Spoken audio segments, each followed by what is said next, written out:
Hi, shalom, and welcome back to Who Knew It Was Jewish? We are on episode 89, and today's topic is Popeye.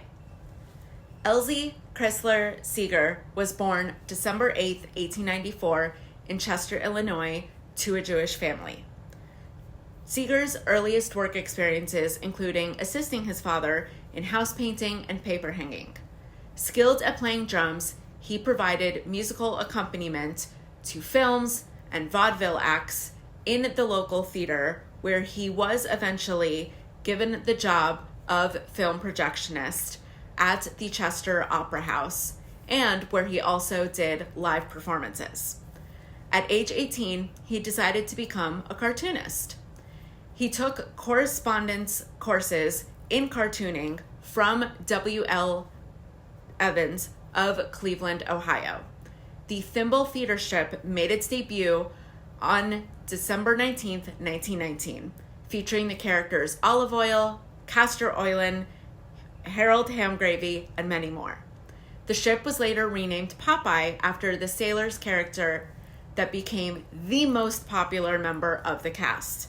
And as you may remember from last week, Olive Oyl was actually the main character for a decade before Popeye's 1929 appearance. On January 17th, 1929, when Castor Oyl needed a mariner to navigate his ship to Dice Island, Castor picked up a weather-beaten sailor named Popeye in the docks. Popeye's first line in the strip, upon being asked if he was a sailor, was, "Do you think I'm a cowboy?"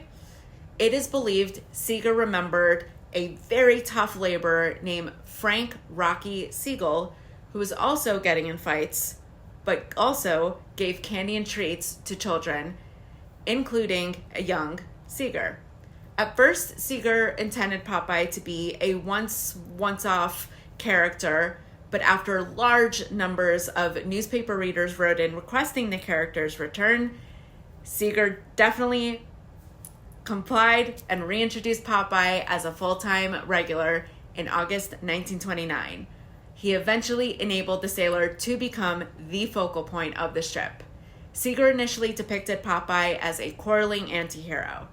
And so beginning in 1933, Popeye was adapted into a series of cartoons by the Fleischer Studios, by the way, also a film studio started by fellow Jews Max and Dave Fleischer, which increased the character's already ascendant popularity even further.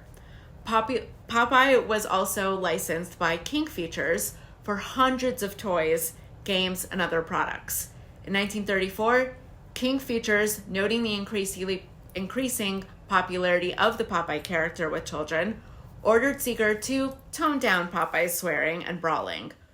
Although irritated by the order, Seeger complied, and made Popeye more of a straightforward hero, more emphasizing his already established affinity for aiding children and animals rather than his more violent tendencies, which definitely persisted in a somewhat reduced form.